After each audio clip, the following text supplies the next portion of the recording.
የ2025-26 የእንግሊዝ ፕሪሚየር ሊግ የውድድር ዓመት ሊጠናቀቅ ገና አንድ ወር ቢቀረውም እሁድ ምሽት 12 ሰዓት ላይ አርሰናልና ማንቸስተር ሲቲ የሚያገናኙበት ጨዋታ የዋንጫውን አሸናፊ የሚወስን ይመስላል።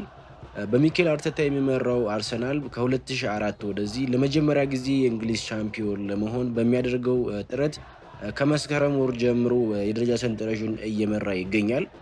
ሆኖም እንግዲህ የማንቸስተር ሲቲው አሰልጣኝ ፔፕ ጋርዲዮላ ባለፉት 3 ዓመታት በቀድሞ ረዳቱና በሀገሩ ሰው የሚመራውን አርሰናልን 2 ጊዜ ድል በማድረግ ዋንጫውን መውሰድ ችሏል።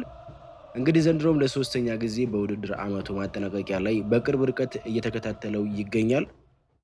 እሁድ ምሽት በኢትሃድ ስቴዲየም የሚደረገውን ጨዋታ ማን ያሸንፋል? ውጤቱስ በዋንጫው ፉክክር ላይ ምን አይነት ተጽዕኖ ይኖረዋል? እነዚህና ሌሎች ጉዳዮችን በስፋት እያነሳን እንቆያለን። ቻናሉን ሰብስክራይብ፣ ላይክ እና ሼር እያደረጋችሁ እስከ መጨረሻው አብራችሁን ትቆዩ ዘንድ በአክብሮት ተጋብዛችኋል። ለዋንጫ ፉክክሩ ሲባል የአርሰናልና የማንቸስተር ሲቲ ጨዋታ በከፍተኛ ጉጉት ነው የሚጠበቀው ማለት ይቻላል። ምክንያቱም ይህ ጨዋታ በሚያዝያ አጋማሽ የዋንጫ አሸናፊውን የሚለይ ትልቁ ፍልሚያ ተደርጎ የሚወሰድ ጨዋታ ነው እና ጨዋታውን በጉጉት እንድንጠብቅ የሚያደርጉትን ጥቂት ነጥቦች ስንመለከት እንግዲህ እንደምናውቀው አርሰናል ብዙ ነጥቦችን ቀድሞ በመሰብሰብ በደረጃ ሰንጠረዡ መሪነቱን ቢይዝም ማንቸስተር ሲቲ አሁን በጥሩ ሞመንተም ላይ የሚገኝ ቡድን ነው። እንዲሁም ማንቸስተር ሲቲ ባለፉት 8 የውድድር ዓመታት 6 ጊዜ የፕሪሚየር ሊጉን ዋንጫ በማሸነፍ ትልቅ የአሸናፊነት ኤክስፔሪየንስ እና ኮንፊደንስ ያለው ቡድን ነው።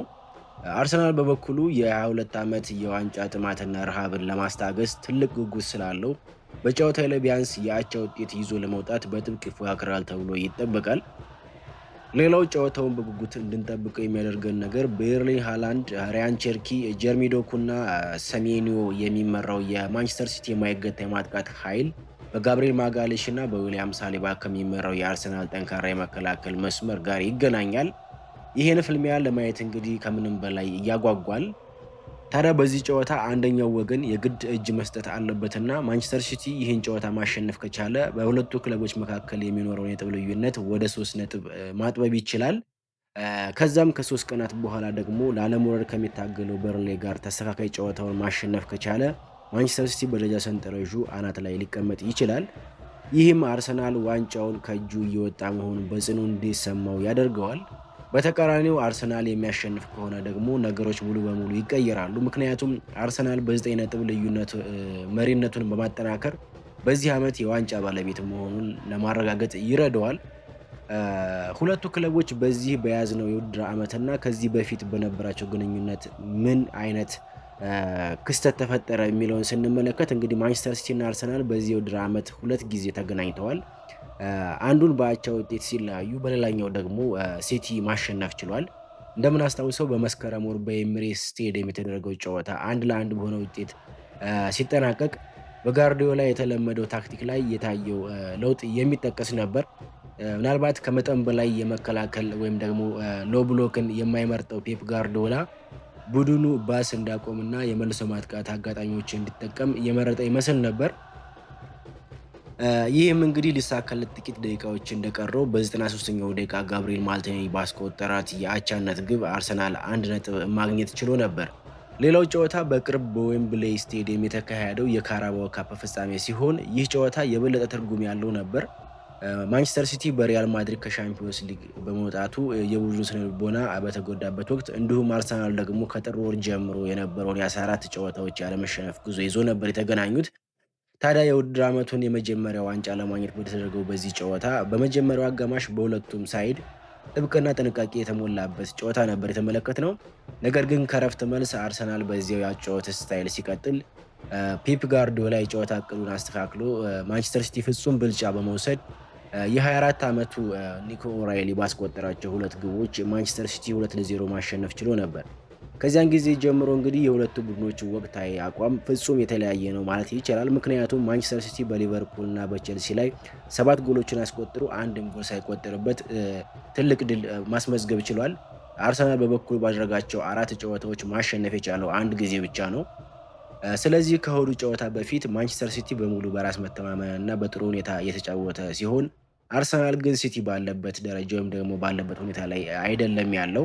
ይህን ጨዋታ በታሪክ መነጽር ስንመለከተው ሁኔታው አርሰናል በሚያዝያ 2023 ወደ ኢቲሃድ ካደረገው ጉዞ ጋር ተመሳሳይነት ያለው ይመስላል።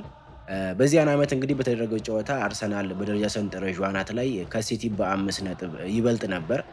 በዚያ ጨዋታ ጊዜ አርሰናሎች በጉዳትና በድካም እየታመሱ ነበርና ለማንቸስተር ሲቲ ትልቅ እድል ፈጥሮት ነበረ።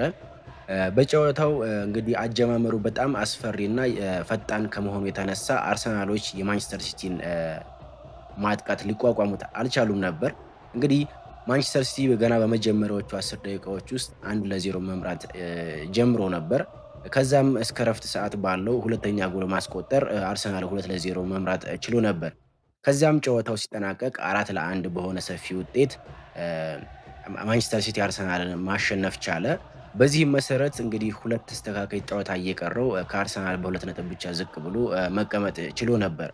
በመጨረሻም ማንቸስተር ሲቲ እንግዲህ ሲዝኑ ሲያልቅ ማንቸስተር ሲቲ ተከታታይ ሶስተኛ የሊግ ዋንጫውን በ5 ነጥብ ልዩነት ማሸነፍ ችሎ ነበር።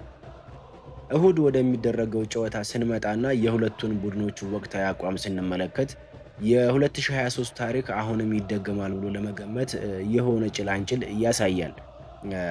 ሃላንድ እንግዲህ በ2026 መጀመሪያ ላይ ቀዝቀዝ ብሎ ከነበረበት ሁኔታ ወጥቶ አሁን ላይ እንደገና ወደ አቋሙ እየተመለሰ ያለ ይመስላል። ሪያን ቸርኪም ቢሆን በአሁኑ ወቅት እንግዲህ በፕሪሚየር ሊጉ ካሉ ጥሩ ብቃት ላይ ከሚገኙ ተጫዋቾች አንዱ ነው። በሌላ በኩል አርሰናል በአሁኑ ሰዓት በቀላሉ ግቦችን እያስቆጠረ ወይም ደግሞ እድሎችን እየፈጠረ አይደለም።